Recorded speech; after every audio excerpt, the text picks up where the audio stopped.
The minute you fall and break this bone, the femur, you have a 30% chance of dying and a 50% chance of not returning to the home where you came from. My guest today is Dr. Vonda Wright, an orthopedic surgeon and leading expert on active aging and bone health. 70% of people in the United States do no form of formal exercise. It's not just the older people, it's the 30-year-olds too. In this episode, you'll learn how bones change as we age, what women can do to protect them, and the best strategies for building lifelong strength. I have lots of 30-year-olds with bad bone density. Both men and women will start to decline about 1% a year. But that is not the story for women. There is a cataclysmic, chaotic change that happens when estrogen walks out the door. When you do not have estrogen, the balance no longer exists. You call 40 the critical decade. No 41-year-old wants to believe that they're old enough to be getting old. I'm not shaming you when I tell you the truth. What's the shame is when someone sugarcoats what the future is going to be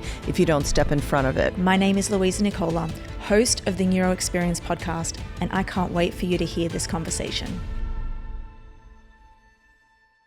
I've heard you say many times that at the age of 30, we peak in terms of muscle and bone. What do you think the average person doesn't realize about that? I think the average person is unaware of their health projection in general. You're not yet 30, but think what you're going to be doing at 30. I was so busy at 30 finishing my education, not even finishing, all the things in life, right, that I don't know that I was aware of my health other than, oh, I should work out, I'm going to go work out. Or I was a dancer, I know how to do this. But in terms of looking ahead to what should I be doing at 30 that's going to set up the standards for the rest of my life? How am I going to take advantage of my hormones, which I have on full now, which are going to start declining at least by the time I'm 40, if not before. I don't think the average person is aware of that unless they've been indoctrinated, unless they've lived in my home or they've lived in, they're so self-aware.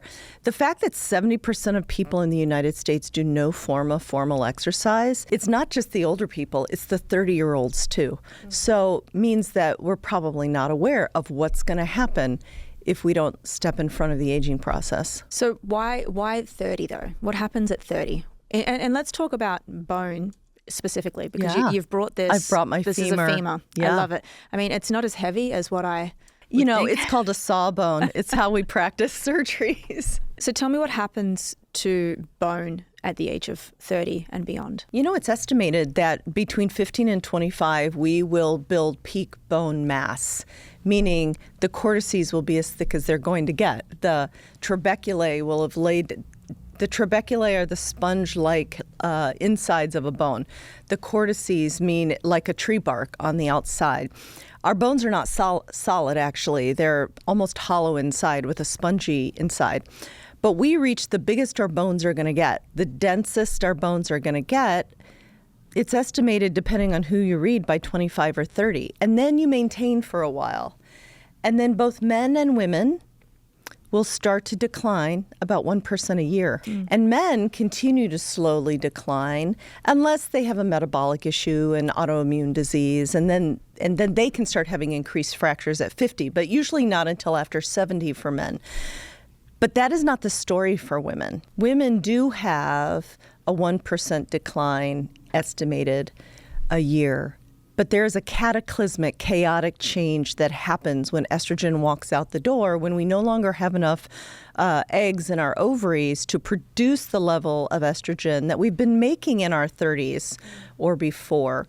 And when that happens, bone is dysregulated, meaning every tissue in the body lives in this beautiful state, or the goal is this beautiful state of homeostasis. It's a balance. It's not just work-life balance, it's physiologic balance.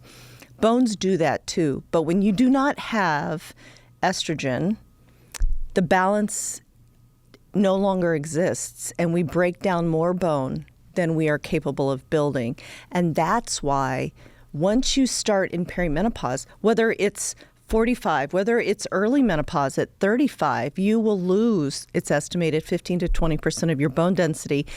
So when women go and hear that, oh, all of this is just a normal part of aging, well, there is a certain part of aging but it's different for men and women. So then are you saying that line of decay, we'll call it 35 then, around 35, 40? You know what, every woman is different when she reaches the critical mass of eggs, so that her monthly hormones, which has been hopefully very cyclical and very predictable, becomes chaotic. And because it has to do with the volume of eggs you have left. It's estimated by 40, the average woman has 1 to 3%, which is just too few to maintain a level of estrogen to keep you cyclical. So then is that what frailty means? No. Frailty is a functional definition. Like sarcopenia isn't just muscle mass. Sarcopenia is a functional definition of what is your muscle mass, what is your function, can you get up, speed of walking, getting up from a chair. So frailty is that. It's not just about how much muscle you have. It's not just about how much bone you have. It's functionally what you're capable of physically and mentally. I've watched you over many years. I remember you and I, when we first met in person, I was like, oh my God, I'm fangirling over you. And now we've become friends Very and good colleagues. Friends. Yes, that's so right. I love that. But I've watched you evolve your career, and you did an undergraduate degree in biology, but then you moved in, you were a nurse, which I think gave you that real compassionate side to you. And then you went into orthopedic medicine or orthopedic surgery. So you're dealing with bones on a daily basis, reconstructing them, putting them together, fractures, almost everything. I think you've even assessed my knee at one point, which was fun. And you've got a really big name right now. I think a lot of people are looking at you in the longevity space, and they're coming to you for advice on bone health, probably. I mean, correct me if I'm wrong. Everything within the musculoskeletal pathway, actually. So what is the underlying message that you're trying to put out there to the world? You've brought your incredible book. I feel like, am I the first one to have your book in my hands? You're the first one to see the hard copy. It just came out today, actually. They just they had it delivered to me today. I feel very privileged. So you're trying to get a message out there. This is called Unbreakable. What's the message that you're trying to get out there? Unbreakable, actually, it's kind of a double meaning. I am an orthopedic surgeon, and when people think of that, they think of bones primarily. The reality is that we are the doctors that take care of the entire musculoskeletal system. So muscle, bone, tendon, ligament, fat, muscle stem cells, cartilage, even the annulus, which is the disc in the back, belongs in our category. And the reason is that all those end tissues are derived from the same mesenchymal stem cell. They are all cousins. They talk to each other. So my field, orthopedic surgery, takes care of all of those things. So it makes sense that I would name my prescription, how I bring people into optimized health, peak performance, and longevity, Unbreakable.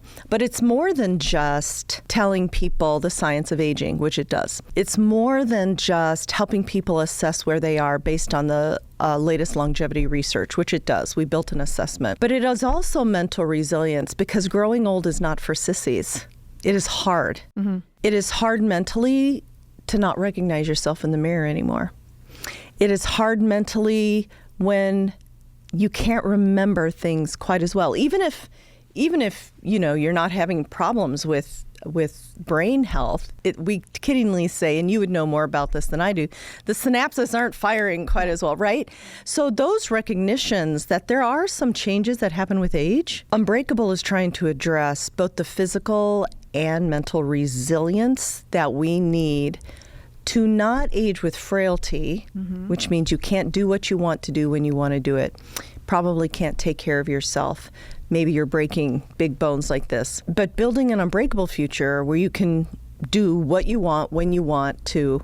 You can open your own pickle jars. You can travel if you want. It's an attitudinal shift as well as a prescription of how I take care of people. The underlying message then for the whole world is, has this come about because you've seen firsthand in your OR what can occur over the ages, or is it just because you want people to live a longer and healthier life? So you know what, I come to this Unbreakable from the juxtaposition of 3 different stories, if you will. The first story is my own 86-year-old father is a lifetime endurance athlete. And so when I was a young child, he would take me to races, and once in a while we would be waiting for one of our friends to come in from the race, and she was like a local celebrity. And I was 6 years old. I didn't understand why. We were all waiting on Millie Hartung to get in from this 5K K race? Well, it's because Millie in the 1970s, was 60 years old. And we did not see fit people in their 60s doing crazy things like running races. So I've always grown up with it. And then I see my own 86-year-old father, even today, not doing marathons anymore, but still healthy, vital, active, joy-filled, mainly doing what he wants when he wants it, right? So there's that. My life experience sees that. I'm also informed by the fact that all of my academic research at the University of Pittsburgh and now beyond has been in musculoskeletal aging, because there was a study funded by the NIH in the United States called the Health ABC, which took a cohort of 70-year-olds and just watched them to see what happens with aging, and then made assumptions about that's what aging is. But what we know about the U.S. population, as I've already said, is that 70% of people do nothing to reinvest in an unbreakable future, if you want to say it that way. And so what we know from that study is what we do when we age in a sedentary way. So my colleagues and I, we formed a research group, and we've, based on studying master's age athletes, not pro athletes at that age, but mere mortal athletes who were just consistent, competing. We found we can save bone, we can save muscle, we can save brain, we can activate a protein called Klotho at high levels. Don't you love Klotho? I'm obsessed with Klotho. Yes. And so that's the second bubble that I see it in my own life. I see it in my research. And then I see it, as you're referring to, in my orthopedic practice. What happens if we just let time pass without intention? When I'm called to the emergency room, it's usually for an older person who's broken this bone, the femur, right? It's a huge bone. How in the world could we break that? Well, it's because our bones have become so holey, so osteoporotic. We have lost so much muscle mass. Maybe we have UTIs, which are making us dizzy. 30% of all women will have chronic UTIs, which will affect their death, right? All these things add up. And I am met in the ER with an elderly woman who is in excruciating pain because she's broken her femur. People don't even notice their bones until they're fractured, and then they're excruciating. She's laying there. Sorry to get graphic, guys, but this is the reality if we don't step up. She's laying there often incontinent. She is either momentarily demented because of the stress of the situation, or she is developing Alzheimer's. I mean, I don't have to tell you, 70% of Alzheimer's are in women.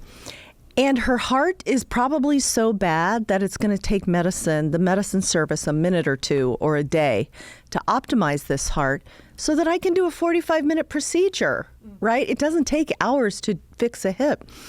That is the state of women I see every day, especially baby boomers and older who were deprived of the choice of whether or not they were going to partake in menopause hormone therapy. Insert Women's Health Initiative. Right, exactly, 2002, that study. Yeah, so I'm informed by all those three things, and I just get so enriled about it because that is not what we're destined to be. We can change the trajectory of our health if we start early enough. We started out talking about the 30-year-olds. I have 5 children in their 30s who they're in the critical decade to get it all together. My poor 17-year-old, she has grown up with this her whole life. And the other day she's like, I got to count my protein. I hope I'm getting enough protein. I love that. Don't you love it? Yeah. She's like, I got to build muscle right now. Well, that actually reminds me of this MRI image that you've famously put up several times, comparing the thigh muscle of a 40-year-old athlete to a 74-year-old sedentary man. That's very unforgettable. It was powerful. Yeah. What blew me away was that the 70-year-old athlete who looked younger than the 40-year-old. And that's not just aging. That was a choice. So that was a big study, and so we had many people in each group, but I chose to pull out a representative picture. What's the caveat that's interesting is when I submitted it as a paper, the reviewer said not to put in that picture. And I said, I won't publish with you unless you put in that picture. And it has taken on a life of its own on the internet because it's so profound that in the 40-year-old recreationally active person, man, it was a man in that particular picture, he has a gorgeous femur in the center, very thick cortex. He has beautiful muscle architecture. You can tell if you've ever seen muscle that those are beautiful quads and these are beautiful hamstrings along the bottom. Very little marbling. You know, this is not a ribeye. This is a fillet. Yeah, or a strip steak. And very little peripheral fat, which is important because fat, whether it's in the muscle or in the gut or peripheral, is a noxious metabolic organ. It's not just inconvenient, right? So that's the 40-year-old as baseline. Like, let's stay like the 40-year-old. Then I show a picture of what happens with 35 years of sitting around, and you might not be able to recognize the picture because the muscle is lost its architecture, 3 inches of fat around the muscle. The bone itself has a very thin cortex. It's nothing you would ever want to become. But then I show a picture of this 74-year-old triathlete, and it's almost the same as the 40-year-old. When we looked inside the muscle with special NIH software, it did have a little bit more marbling, but I would expect that in 35 years. But the point being is if you ever go and watch the National Senior Games, which are Olympics for people 50 and over, you will be astounded with 11,000. It's not just one at a time that you see popping up on the internet. Everybody is what you would want to be when you grow old. Oh, I love that so much. I used to be a triathlete. Yes, you did. Yes. I know. You and I know a lot more. You know a lot more about that than me. But it's interesting to me now because I'm in an area which I think I've told you called neuroplastic neurosurgery. So when we do a cranioplasty, for example, we are reconstructing skulls. A lot of people who have got cancers, we take them out and maybe they need a little piece of their skull put back in, and we're doing a CT scan, we're 3D modeling it, reconstructing it with a titanium plate, for example. So I'm learning a lot, but that's just the head. Yeah. I want to know a bit more about what actually, like what is bone? Yeah. Now I know that you've gone into it a bit more, but I want to go more into, I know that there is a crosstalk between the bone and the brain, which you're very excited about, but like what are the cells inside the bone? And you mentioned estrogen before. I know we've got estrogen receptors on the bone, but what does that all mean? So if we go way, way back, bone is actually a very complicated organ. We think of it as just a structural I-beam, like you would building skyscrapers in New York City. Put the I-beam up and hook everything to it. And that is one function of the bone, to be the structural support for muscle. Because when you think about muscle, the interesting thing is I'm from a muscle lab. I've been talking about this for 20 years, and muscle is just fascinating. But without its bone, it's just a heaping pile of metabolic tissue, right? It can't move. It can't look good in a bicep. So bone does do that, hold up muscle. The muscle is attached to a tendon. It is to a tendon attached to the bone. Yeah. Yep, they're interconnected, intimately connected through these tissues. So it is structural. But did you know bone houses your hemopoietic system? All your blood cells are made in the bone. In the long bones, in the femur when you're a child, and then the long bone marrow, where the blood cells are made, are replaced by fat with aging. But the pelvis continues to supply your hemopoietic system such that when you're an adult and you get leukemia and you need blood cells for a transplant, we get them from your pelvis. Mm-hmm. We pull them out of their home. You said fat goes in there? You can get a fatty marrow bone. Yeah, I mean, when you're eating a cow and everybody's serving you bone marrow, that's what you're getting a pile of fat. Okay, yeah. But that comes with aging. Yeah. Structure, hemopoietic cells. It is the mineral storehouse. Most of the calcium and phosphate, 90% of the calcium and phosphate in your body is stored in bone. But that's not all. Those are the most commonly known things that bone does. But bone is an endocrine organ. It acts as an autocrine, meaning it talks to itself. The cells, and I'll talk about the cells in a minute, talk to each other to maintain this beautiful homeostasis. And it talks to the body and why wouldn't it talk to the body? And not just the muscle, which is adjacent to it, the brain, the gut, the pancreas. In men, it talks to the testes. I mean, it talks to every part of our body. And why wouldn't it? Because it's everywhere in our body, right? Bone is in the skull. Bone is in the pinky toe. Bone is in all the way out to the ends of our fingers. Why wouldn't we make it a communication highway? Why wouldn't we give it the capacity to communicate with everything? So bone is a master communicator, and the irony is the body hears bone, but you and I, our conscious brains don't hear bone. Meaning we don't know all those things are going on. We don't know that when we ignore our bones or don't build better bone when we're 30, that we're depriving. We don't know.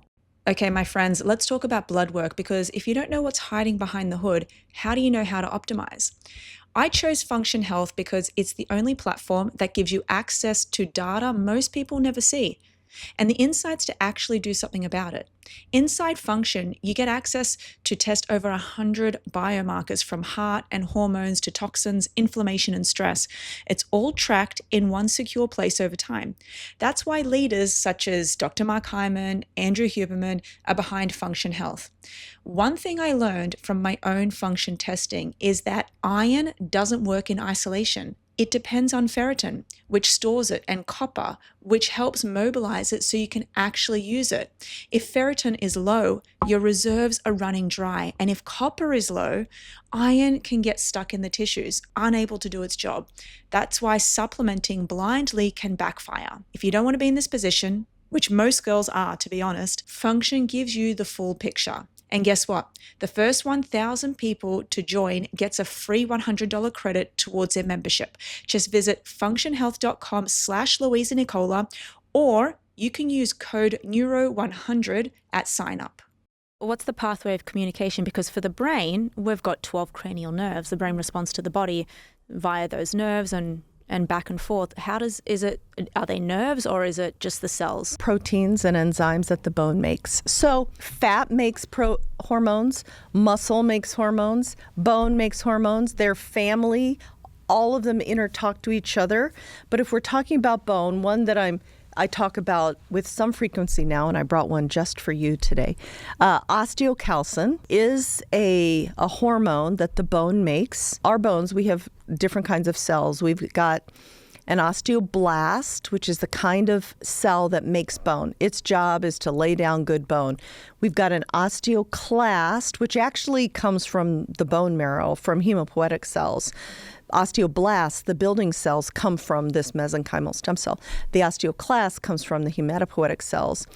And the clast digs out bone by essentially putting acid on the bone. It creates this high acidity trough, which releases the calcium and phosphate that is then carried into the body, because muscle needs calcium to contract. Lots of enzymatic reactions need calcium.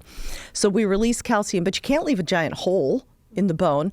So then the osteoblast is signaled to fill that hole, right? So the osteoblast is the cell that makes osteocalcin. And osteocalcin is actually a communicator with the outside body. It does a lot of other things besides just be around bone. And this makes so much sense when you think about it. The bones have a critical role in energy expenditure. What do you mean? It means if we know for normal metabolism, we need calcium and phosphorus. If we know for normal metabolism, we are going to use glucose and fatty acids and amino acids. Osteocalcin plays a role in controlling the secretion of insulin, the uptake of glucose. Yes, in many body parts, in the pancreas, in the muscle, right? But the fascinating thing as it relates to this conversation is osteocalcin is capable of communicating in the brain. It goes through the bloodstream in its activated form to the brain, and it causes the synthesis of new neurons by helping the brain turn on the production of a brain-derived neurotrophic factor. Oh, so it's acting kind of like a myokine, like the myokine. Yes, like the myokines like do. Irisin. Like irisin. Yeah, irisin does the exact same. It's a messenger molecule. Yes. So osteocalcin, okay, this is beautiful. Yeah. Which is great, because then it would predominantly then help with Alzheimer's disease, because BDNF can actually help grow and proliferate new neurons in the hippocampus. Yes, that's where this works. That's where this goes to? Mm-hmm. That's interesting. So let me just get this right. So osteoblasts are responsible for secreting and producing osteocalcin. Yep. So then what happens then if we are not stimulating osteoblasts? Is that a thing? I have not read a paper that connects low estrogen with poor stimulation of osteoblasts and therefore deficient brain function. I mean, there's so much work still to do. Oh, yeah, we're at the start. We're at the start. When osteocalcin crosses the blood-brain barrier, it binds to serotonergic neurons in the Raphe nucleus, in the midbrain and hippocampus. That's how it does it. It goes there and tells them what to do, and part of it is thought. It's partially worked out that it helps with stopping neural apoptosis. Apoptosis. So that would preserve neuron function, right? Yeah, neuron function. Isn't that fascinating? Programmed cell death. That's unbelievable, because now you're actually talking about neurotransmitter support. Mm-hmm. And in this paper that I've brought for you as well, it's new research. I think it just came out in the last month or so. It links the activity of bone osteoblasts with vitamin D and other receptors in the brain. In the brain. Yeah. I just think it's so fascinating that here you think it's just an I-beam holding up some muscle, and it's critically affecting neurotransmitter production. I'm going to take my mother, for example. She's 70, and at 69, I sent her to go and do a bone scan. Yeah. She went in and then came back. She had a T-score, which you can tell us what that is. T-score of -2. Right. So she's, I don't know if it's early stage of, I know she's got osteoporosis. And so now she gets this Prolia, I think it's called, injection, and I'm on her case daily. Like we have literal fights in the household. No, to exercise. Oh, yes. Yeah. So I've gone as much to get them a personal trainer, and I'm really trying to advocate for her bone health. So I think it's really important that you continue to be persistent with your mother, as I'm persistent with perfect strangers in my life, because I'm going to tell you the statistics about what happens when you break your femur. And then we can go back and talk about all the things we can do to build better bone. Because it's not just the hateful drug that she probably hates, this drug she's been put on. Most women don't want to do the medications for osteoporosis for whatever reason. So here are the statistics. The minute you fall and break this bone, the femur, which usually happens around the neck, this is the femoral neck, usually happens around here. The minute that happens, you have a 30% chance of dying from the complications, whether it's because you're sedentary and you develop bed sores, or it's because you're incontinent and you die of a UTI, or you get pneumonia because you're sitting in bed and you can't move around and you can't blow off all the fluid. There's so many things that can happen when you're so sedentary after you break a big bone, right? 30% chance of dying and a 50% chance of not returning to the home where you came from. That forces a decision that you have to hire a full-time caretaker. That's very expensive. Or the decision that you have to move in with your kids. I can't tell you how many people come into my orthopedic office and say, I don't want to be a burden to your children. Okay, then let's do something about it now, my friends. And I say that in only the most loving, straightforward way your orthopedic surgeon is going to say it to you. I'm often accused on the internet of shaming people. I'm not shaming you when I tell you the truth. What's the shame is when someone sugarcoats what the future is going to be if you don't step in front of it. You either have to hire somebody, you got to move in with your kids, or you got to move into a nursing home. It can cost between $7,000 and $15,000 a month to be in full-time care. And if you can't afford that, you have to spend down your life savings until you are eligible for Medicaid in the United States. Those are the options. None of them are happy options. So I would rather us start at 30 and build better bones.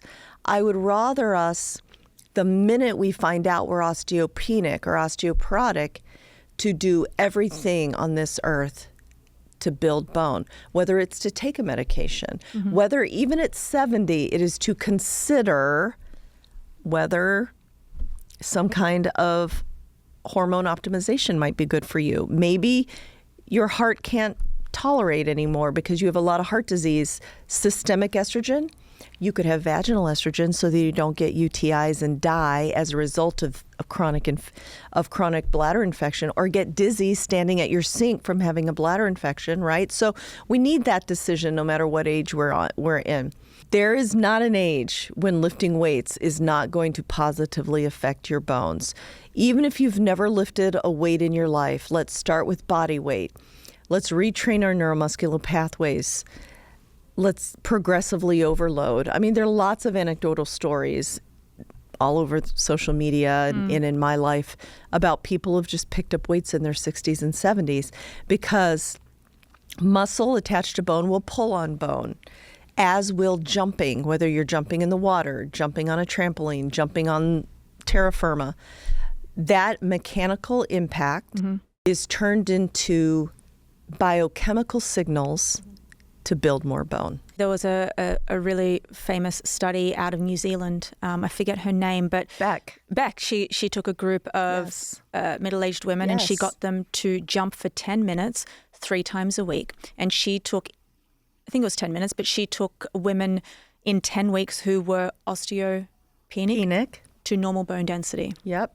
Jumping will do it. Beck did a study called the Lift More study that showed that osteoporotic women under supervision, lifting heavy, 5 reps, 5 sets, could not only lift, but not break. What about if there's going to be backlash from women saying, but I had 3 natural births and every time I jump, I pee myself? Yeah. Well, then let's address that, right? The pelvic floor is skeletal muscle. Most of us think that a Kegel is just bearing down so hard and squeezing our little sphincter. Yeah. A Kegel and pelvic floor retraining can be done. Yeah. I mean, I work with a pelvic floor therapist, and this is off topic, but a Kegel, well done, is like a slurping motion and feeling, pulling the muscles up, not just bearing down, right? So the pelvic floor can, be retrained. I mean, we could talk about going from postpartum to perimenopause, which is what I did, and what we need to do to get our bodies back optimized. But if you have prolapse, and I get that, but we have to do what we can do. And so if you can't jump because literally everything's falling out, well, then let's lift some weights. Let's eat a high-protein diet. 50% of bone is collagen, which is protein. Yeah? Let's do all the things. Okay, so I mentioned earlier that my mom had a T-score of -2. So what is that? A T-score? Yeah. So we grade, well, number one, she had a DEXA scan. She had a DEXA. A DEXA scan measures bone density, the mineralization of the bone. Okay. It is graded like we grade school tests on a bell curve. So remember those horrible days, right? The bell curve, the average is in the middle, and then you have standards. You have one standard of deviation to tell your grades, B, A, whatever, C, D. Well, if the top of the curve is the bone density of a healthy 30-year-old. I have lots of 30-year-olds with bad bone density, but a healthy 30-year-old, any positive number is great. Okay. Great bone density. A negative number down to -1 is okay, but -1 is the definition of osteopenia. No matter what age you are. No matter what, well, when compared to a 30-year-old. Okay. Because we're talking T-score, not Z-score. Okay. So T-score. A T-score of -2.5 is the definition of osteoporosis. Osteoporosis is literally translated to mean holy bone, holes in bone, osteo, bone, porosis, holes. And it just means that you have low bone mineral density. But that's not all the story. T-scores are not all the story because that tells us bone density, how much mineralization we have. There's also a feature of bone that's really critically is how much bending it can withstand, the quality of the bone. Because we don't realize it, but every time we take a step, our bone gives just a little and springs back, gives just a little, springs back. It's a dynamic living organ. Gives, springs back, such that in the femoral neck, when you look at an x-ray, you'll see the lines of compression and tension, that the bone is aligning itself to withstand that tension. So bone is always dynamically trying to support itself. You can't tell the quality of a bone from a bone density test, a DEXA scan, there's new technology called ultrasound. It's ultrasound based, called a REM scan, that gets at the quality of the bone, so that optimally both are great to have. I mean, REM scans are all over Australia. They're all over the UK. Not so much in the US. We're getting more of them here, but that gives us both sides of the coin, how much density we have and how much quality we have. So both are important. What would my mum find now that she's had the DEXA? If she goes off and does a REM, what's she going to find? You know what? The REM needs a lot more research. Okay. With DEXA scan, we can say a DEXA scan of X infers X amount of fracture. There's a FRAX score. It was a computer program. You can just put in all your risk factors and see what your likelihood of a fracture in 10 years is. REMS is new technology, just a few years old, so we have yet to do that. Frankly, the true way to tell the quality of a bone is only a laboratory study. We put it on a robot and see really? how much force it takes to break the bone. I mean, we can't do that with people, obviously, but that's the gold standard there. That's the gold standard, but we just can infer from it. But I'm excited about the new technology just to be able to tell quality. But here's the reality. We've had DEXA scans available for decades. Mm-hmm. Very few women get one for a lot of reasons. A, they don't know to get one. Remember, we started this conversation about what 30-year-olds aren't thinking about. Nobody's thinking about their bones. Oh, I did one, but I didn't do it for bone health when I was 30. You did it for composition. I did it and then I was like, oh, my right leg is actually carrying more fat than the left leg. Interesting. Yeah. Yeah, interesting. Well, and there is that. Thank you for saying that. DEXA scans can tell you total body composition, which is very interesting to do. And that is a reason to do that, because REM scans will not tell you that. Very few people get DEXA scans for bone density. They don't know about it. They don't think about it. They're not broken. Why would they? And insurance in this country will not pay for it until you're 65, which in my opinion is too frigging late. Mm-hmm. Because at 65, you can build bone, you can lift weights, you can do all the things. But wouldn't it have been easier to lay down enough bone or get at this when you have your full complement of estrogen? So it's a problem in this country. In Australia, DEXA scans are not usually given unless there's a reason until you're 70. Yeah. Yeah. Unless you've got a daughter like me, my mother, who pushes it. You have no idea. I mentioned today she's out getting her CAC scan and a carotid ultrasound. Okay, so you've said that you call 40 the critical decade. I do, 35 to 45. And we've mentioned estrogen. Mm-hmm. Now, I want to really understand what the receptors are doing on here. So everybody knows we talk about receptors and hormones a lot. I refer to them as a key unlock. Mm-hmm. So let's just say we've got all these little receptors that are receptive to estrogen. Mm-hmm. Now, if there's no estrogen floating around because of we're going through menopause, what happens to the receptors? The receptors persist, but they persist in an empty state. They're empty. I mean, they don't go away. They're sitting there with nothing in them. The ligand for action is not in them. And so if we just take the musculoskeletal system, what happens? Because there are estrogen alpha and beta receptors on all musculoskeletal tissues. What happens? Well, estrogen is a profound anti-inflammatory. The immune system, a structure called the inflammasome, is responsive to estrogen. Estrogen is critical for modulating inflammatory cytokines. Well, therefore, without estrogen, we get a lot of total body pain, joint pain. It's called arthralgia. Sometimes people throw women in a fibromyalgia bucket because they don't know what it is, and they haven't considered that maybe it's perimenopause and it's arthralgia. So total body inflammation and pain. Frozen shoulder. The shoulder capsule, which is the inside skin of the shoulder, is highly sensitive to inflammation to the point where a frozen shoulder starts out as unrelenting shoulder pain due to no cause. You didn't hit it on something. You didn't exercise hard. It just starts hurting, getting inflamed. And within a week, I have women coming and they can't raise their arm. They can't hook their bra because you lose internal rotation or arm behind your back first, all due to inflammation. Caveat, men get frozen shoulder too, but usually in the company of uncontrolled diabetes. So it's an inflammatory process. So in the musculoskeletal system, estrogen is critical for controlling inflammation. Number one. Number two, we've talked about muscle. Estrogen plays a role in helping muscle protein synthesis. We've already talked about bone.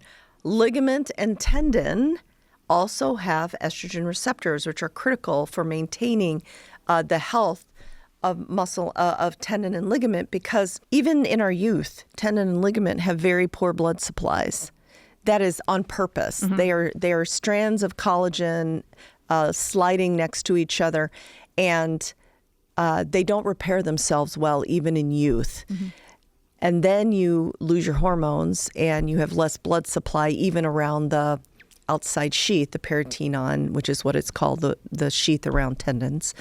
And they don't repair. And then women come in, men too, but women come in with a lot of plantar fasciitis. So the bottom of your foot hurts, your Achilles tendon hurts, the front of your knee hurts, your patellar tendon hurts. Lots of tennis elbow, even in people who don't play tennis. It's just a wrist extension tendon problem, right? Tendons and ligaments. The cartilage in our knees starts to degrade. Cartilage is the smoother than ice. The coefficient of friction of cartilage is less than ice. So smooth until midlife, when women can have rapid progression of arthritis out of nowhere, sometimes made worse by the weight gain that happens when estrogen and the metabolic changes that happens, such that women over 50 have much more arthritis than men.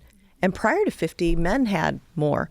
Isn't that interesting? And it can be devastating. I had a 52-year-old in my clinic. I was in clinic yesterday, was having hip pain, and it was the first time she'd ever seen an x-ray of her hip, and it was nearly end stage, meaning no cartilage left. Oh, wow. Just from the degradation of the matrix. She had never considered hormones. Mm-hmm. But not only that, I mean, and I had written a paper about this time last year called the Musculoskeletal Syndrome of Menopause. So to give a nomenclature to all these things that happen in the musculoskeletal system when we lose our estrogen. But one thing I left out is what happens to the disc in our back. The disc that separates our vertebrae and our back, vertebrae being the building blocks.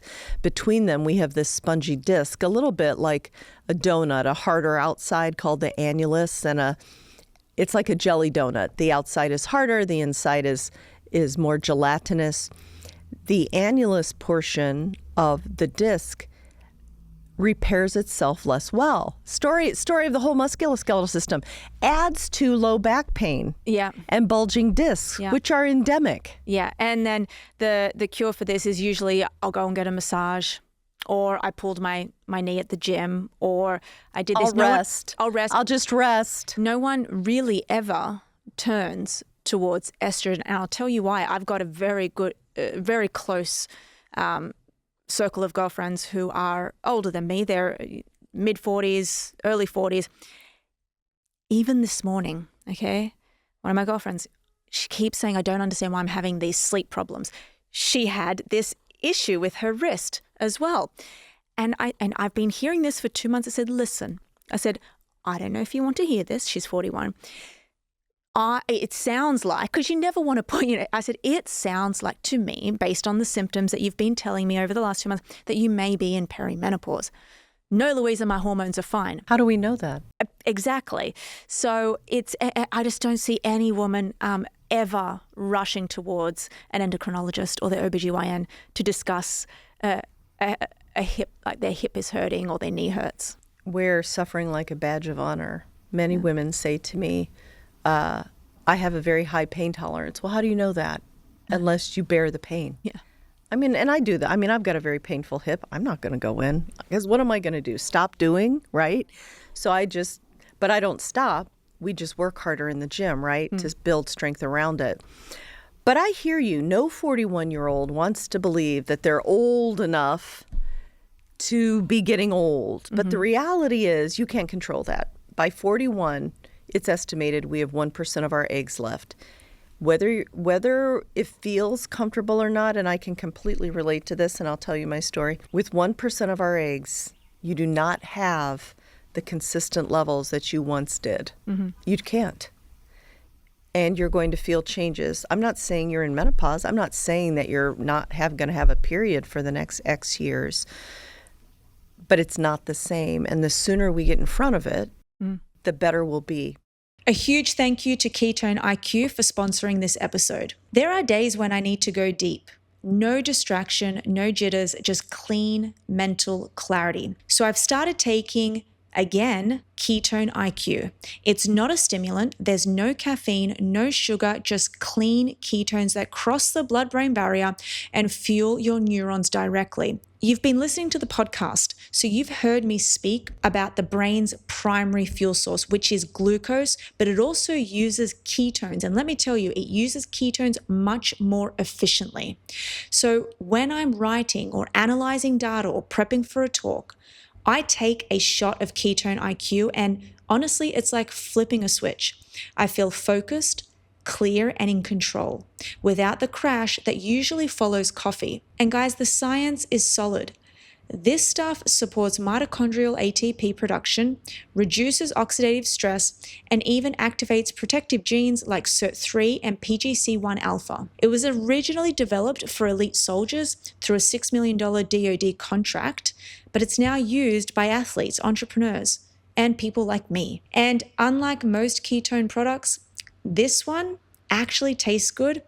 Right now, I'm taking the raspberry lemonade. They've also got an amazing apple flavor. If you want to try this, visit ketone.com/neuro for 30% off your subscription order plus a free gift with your second shipment. That's ketone.com/neuro. I'll just tell you my story. I mean, it's such a story. Everybody has the same story. We're all waiting to have children, right? I had I have 6 children. We're a blended family, but I had a biologic child when I was 40, almost 41. And then you're not sleeping anyway. And then I was breastfeeding. And then I know now, I didn't know it then, I know now by looking backwards that I went from postpartum to perimenopause because there's this phenomenon where when women have children older without the assistance of IVF or all the things we can do now, that our body mounts one last hurrah. And I think that's what my body did. It matured my last good egg. I got pregnant and have this child and then went straight into perimenopause where all the things you think are happening happen. So I had brain fog, meaning I am a surgeon. I need to be able to ask for the thing I need next and keep control of the ship. And I could say to my scrub tech, I need the thing that does the thing.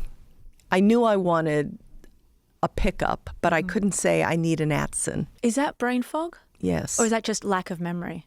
No. Okay. Because I've gotten it back. Because that's what I thought. I thought, holy cow, am I starting to have early something? Yeah. So I started looking it all up. It's not lack of memory because I don't have trouble with word finding now. I no longer lose my nouns. My brain is back to the way it was when I was in grad school once I gave my brain estrogen back. Because without estrogen, the brain starves, according to the work of Robin, I forget her last name. She testified at the FDA with us.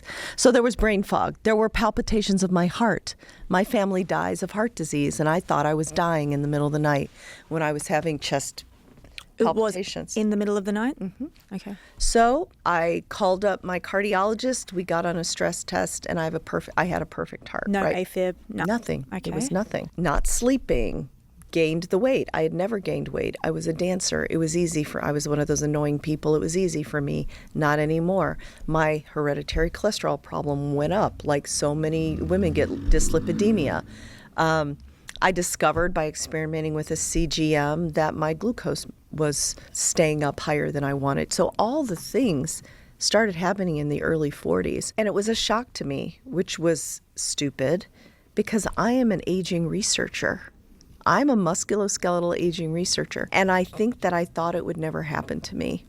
So I totally get your friend's reaction. She's also complaining of weight gain. She's like, I've never been like this. She goes, I don't know. She goes, it's this is perimenopause. I'm just, I know. I'm hoping she watches this and but she you know might even what? say, are you talking about me? I don't know who we're talking about, but I'm going to tell you for sure, if you step in front of this, it will be much easier than if you wait till you're 50. But if she goes to her doctor and her doctor, primary care, says, we checked your hormones, they're fine. You don't check hormones in the zone of chaos because during perimenopause, 1 second, your hormones may be fine. The next second, they may be overshooting. The next second, they may be low. It's because your body's desperately trying to figure out what's going on because the ovaries are no longer producing enough estrogen, no matter how much FSH your brain is pumping out. It cannot do it. But don't get me wrong. I've got another girlfriend who's 44 and was told she was in perimenopause at like 38, and she had a kid naturally at 44. Maybe they mounted one good last response. There you go. Thinking about menopause hormone therapy in your early 40s seems absurd, right? What am I going on hormones for? You're talking about maybe an estrogen gel. Estrogen patch, transdermal. Here's the deal.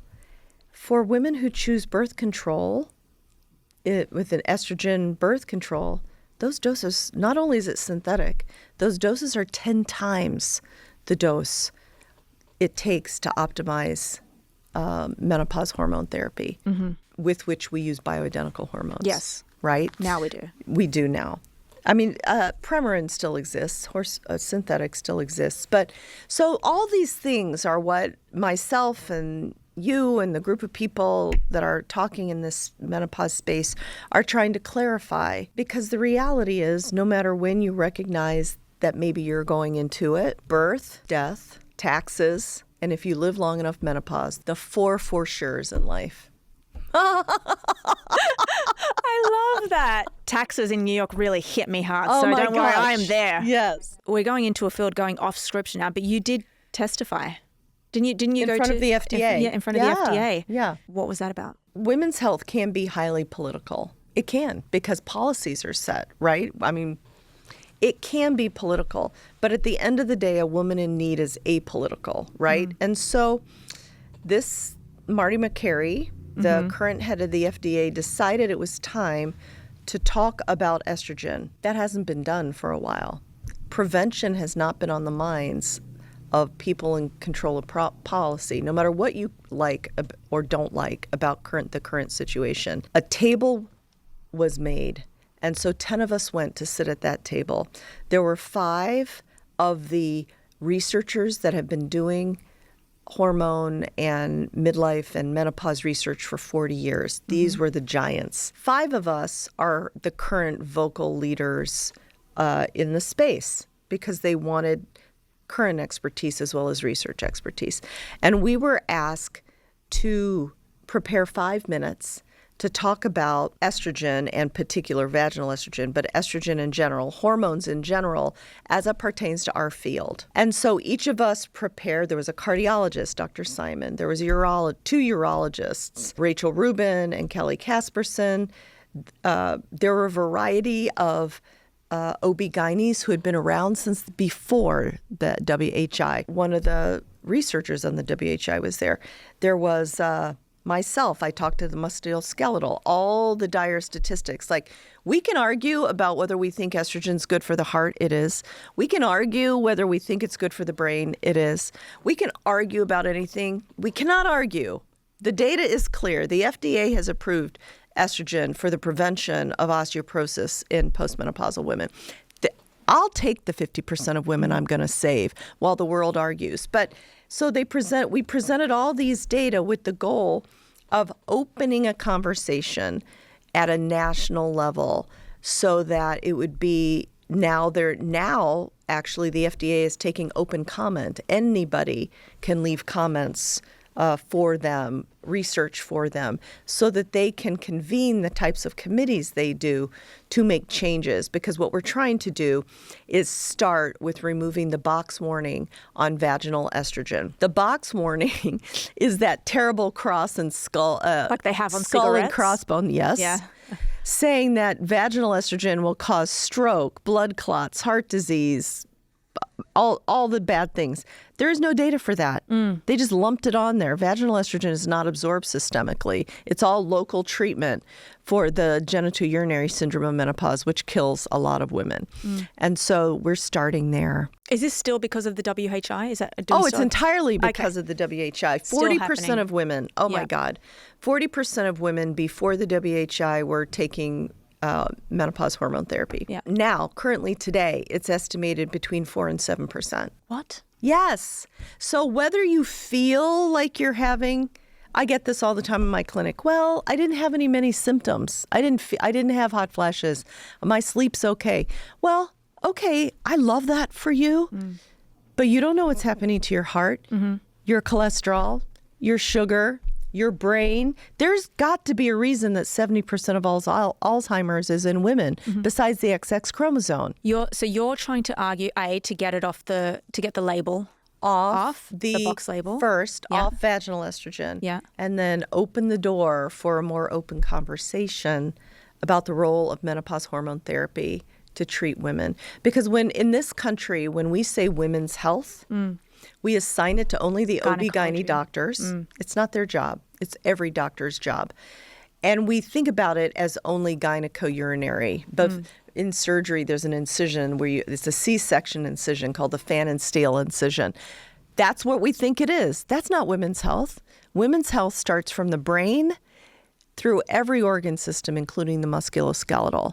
That's the way we should be approaching whole woman health from a whole person standpoint. My issue is that a lot of primary care, which is where it starts, right? You go to your primary care and you say, I've got these symptoms, are not trained. Generations of doctors were never trained because of the WHI. So if you can't find a doctor that knows anything about midlife and menopause, the first reaction is to be mad at the clinicians. They were never taught.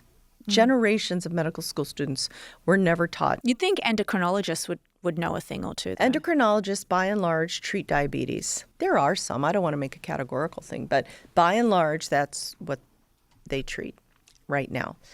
So that's number one. Number two, there are 90 million women in this country over 40. Less than 1% of all national research funding goes to diseases or conditions that primarily affect women over 40. 1%.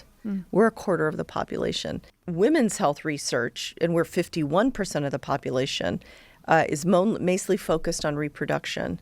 And yet that's only one part of a woman's life cycle, right? That's number two. Number three reason that we are underserved is because even though there was a 300% increase in venture capital spending for companies developing products for women, it still accounts for less than 2% of all venture capital funding. So it's gone up, but it's still less than 2% of all funding. And that's because although there are some great female founders, there's some big funds being put together. Most historical VC was controlled by men. Men will fund, in general, people will fund things they're familiar with, something they're comfortable with.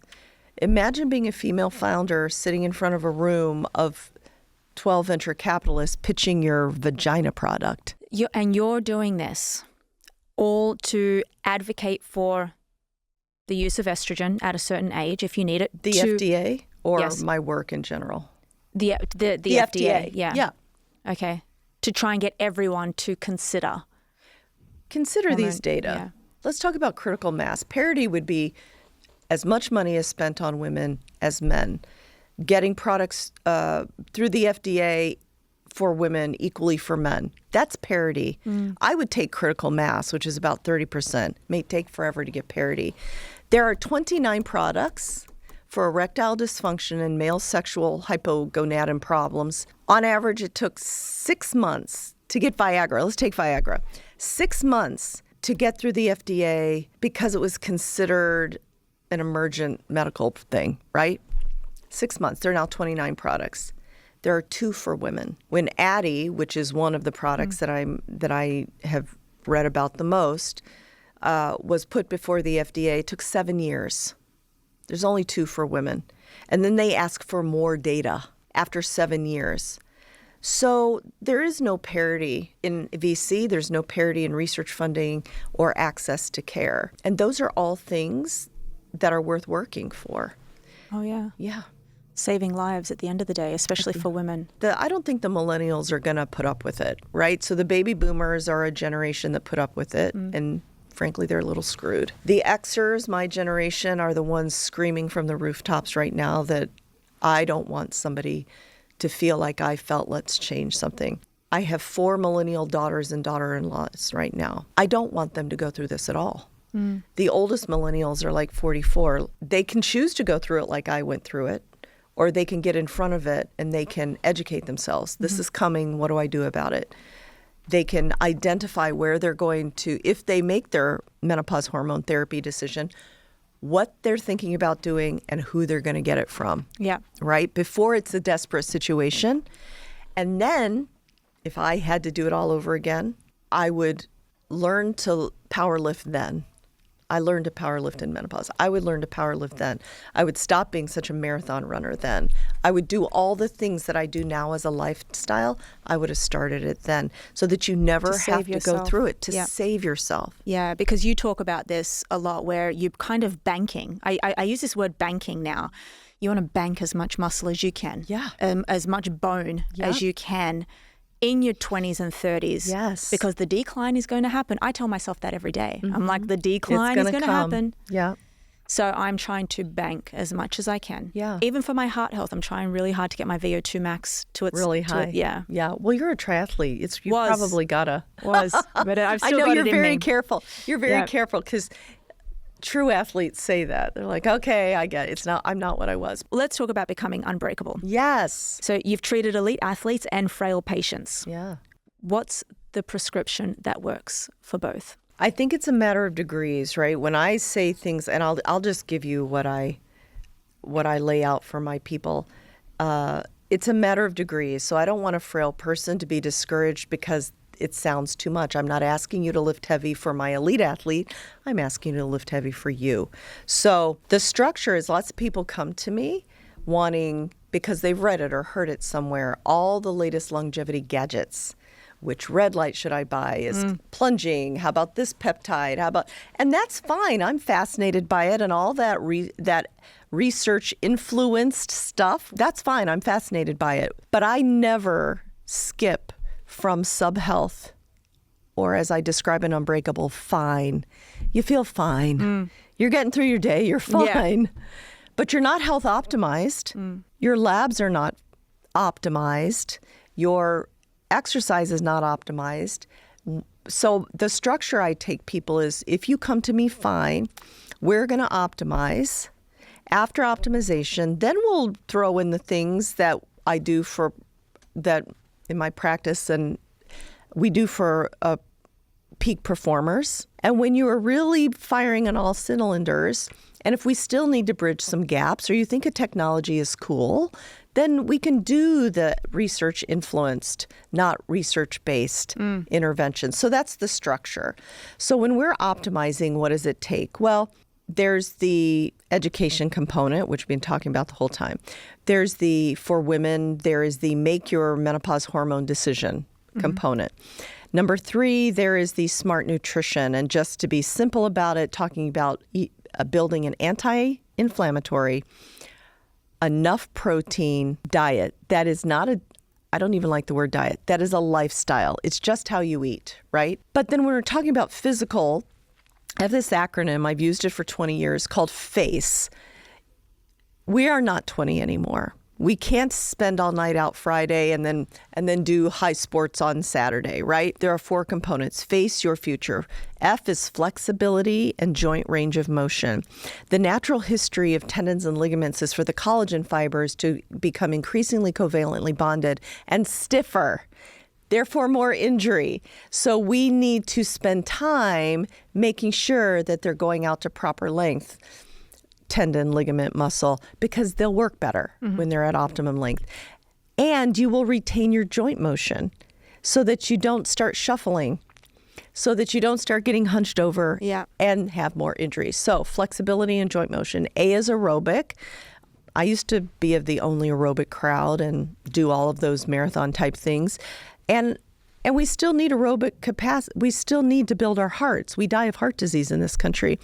Now I prescribe base training, which is a lower heart rate. For people who come be treated by me, we actually do lactate thresholds. We have a lab. Yeah. We have a lab. It's the lab is founded by Inigo San Martino, the Tour de France physiologist. So we do base training most of the time, and then we sprint. Sprint is a heart rate thing. It doesn't have to be on a track. It can be on any apparatus. It's just getting our heart rate up to as high as it can go for a very short amount of time. It is, in my experience, it is the sprinting and the lifting that recomposes your body. I'm so happy you said that. And can I tell you why, just to cut in? Yeah. I put a post up last week. I did a solo episode on Zone 2. And I saw that. I didn't go through it all, but I saw you did that. Yeah, and it received a lot of attention because of what I said. I said women in their 40s, and I was taking the approach of a lot of women don't have time. That's what I see and hear. You know, I don't have that much time. Maybe I've got 3 hours. So I said, bank on doing resistance training first and your VO2 max sprint training. I said, stop doing Zone 2. What I see is that women are spending 3 hours a week in Zone 2. And they don't have anything else. And I thought, well, why? You know, lactate threshold 1 below 2 millimoles. So it's a brisk walk. I mean, but why? Oh, well. Like, just stop. Well, I'm glad you said that, because when people say to me, what is the one thing? If I have no time, what is the min max? That's exactly what I say. You lift weights and you sprint. Yeah. That's what you do. Yeah. Lift weights and sprint. Reserve your Zone 2 for a walk with the spouse or the kids on the weekend, if you have time now. If you are a woman who has 2 hours a day, that is completely different. Then reserve 3 hours a week of Zone 2. That's a completely different story. I don't know who does, though. I do like to do base training when I have the time. And I would do 45 minutes with an elevation of 4 and a speed of between 4 and 5. That's what it takes to get my heart rate to about 130. But I was running out of time. So I'm like, okay, well, let's get more work in. Let's put the elevation at 13. Let's do it for a short, just trying to be more efficient. But if you have a half an hour a day, you lift, and then alternately you sprint. So yes. Okay. But, okay, so that's aerobic. What I'm trying to get people to do is get out of the middle zone, the Orange Theory zone. And people are working out in the mid zone. It's not hard enough, and it's not so easy that they're uninjured. So that's aerobic. FAC is carry a load. Okay, so resistance training. Resistance training. Yep. Preferably powerlifting, Yep. progressive overload, starting wherever you are. Take the time to work up to heavy lifting, but lift heavy when you get there. And E, this is the thing I'm preaching the gospel of all the time now, equilibrium and foot speed. Your one-legged drill that you've been telling. Yep, lots of balance and retraining agility. We lose our type 2 muscle fibers as we age, and then we trip because we lose our balance, and our foot speed is not fast enough to get off the curb without falling down. It's the one fatal fall that'll kill you or break enough ribs that you end up in the ICU. So I am trying to prevent all of that. Yeah, that's where Neuroathletics, my company, got its name from back in 2015, actually. So, is to retrain the neuromuscular pathways. Yeah. Primarily it was for brain health. Yeah. We're talking 10 years ago now. Now it's about bone health. I know a lot of people probably ask you this because they ask me all the time, what supplements can I take to rebuild bone? Now, we all know creatine is fantastic, but I mean, like, let's think about it, because you said minerals, right? So, I mean, should we be up to speed with vitamin D? I would prefer you get all of your calcium from food. And not supplement it in any way. And it's not that hard. Dairy has a ton, salmon with bones, sardines, some vegetables. If you're conscientious, it's not that hard. Therefore, I don't really recommend a calcium supplement at all. Get it from your whole foods. We do need vitamin D to absorb calcium. There are big studies. I hate to even say this out loud because I do like people to take vitamin D. But there are big studies that show when it comes to bone density, big loads of vitamin D is not the main needle driver, honestly. But we need vitamin D for a variety of other things in our body, including the immune system. So when it's low, I always supplement people up. Same with magnesium.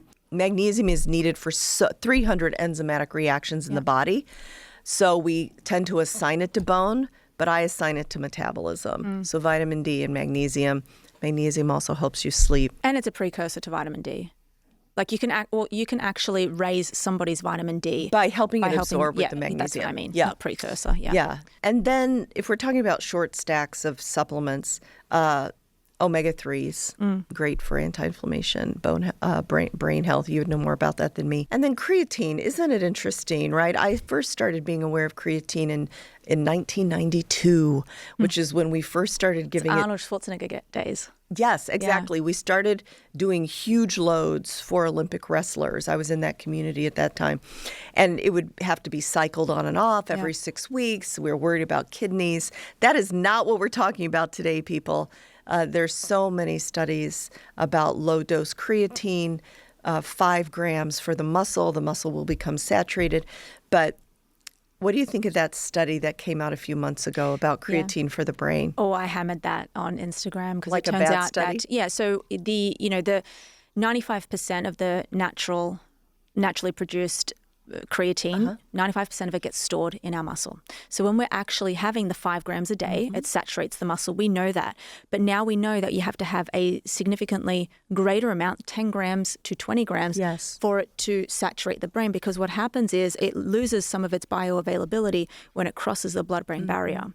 And that study was phenomenal because it basically sets the stage for understanding that, hey, your brain you hammered it in a good way. In a good way. Yeah. Sorry, I mean, I went hard on it on Instagram. Take more creatine. Yeah, take more creatine because we need it. And we know, and people forget that your brain has cells, just like the cells in your body. It needs energy as well. And when in an energy-deprived state, what happens? Well, we can eat more, we don't sleep well, we get angry, and a whole host of issues that end up leading to cognitive decline. Well, since that study, I've increased my creatine to 10 grams a day. Based on that study also, where was I? I just came back from another trip. I had 3 hours of sleep one night, and so I had to see patients the next day. Yeah. And I took 20 grams. I'm like, I'm going to load this friggin' brain. Yeah. I don't know if it helped, but I was awake the whole day. I made it through. I took 20 because I had to do grand rounds for OBGYN, by the way. I thought, this is going to be tough. Like 500 OBs listening to me. So I took 20 that day. I was like, I need it. Yeah. Did you feel a difference? I did. And let me tell you, I'm not sensitive to bloating or anything. So what would you say to the women who constantly ask me, but Louisa, I get bloated when I take creatine, or is my hair going to fall out? Bloating, okay, so you retain some water, and I'm not plagued by that either, so I don't know the extent. Is it like a 15-pound pregnancy thing, or is it a little bit? What I actually recommend is splitting it up and dosing it. Couple doses. Yeah, I say 5 grams in the morning. And the thing is, it doesn't degrade in hot water, so you can have it in your coffee. Oh. Yeah, you don't lose it. Yeah, it doesn't degrade, nothing happens. And there was a lot of talk about, well, what if we take caffeine and creatine at the same time? And it's no. Do you know what the perfect mix is? Creatine with aminos. Oh, really? Yeah. I'll talk more about that at another time, but yeah. I will watch for that in your socials. Yeah. I don't think I've ever said this, but I'm like, I'm going to post Vonda on a Wednesday, like my Woman Crush Wednesday, because I'm so inspired by the person that you are, the messages that you're putting out, the physician that you are. I feel like I learn a lot from you as a mentor as well. And I'm excited actually for the next few years to come. I think there's going to be a lot more that's happening.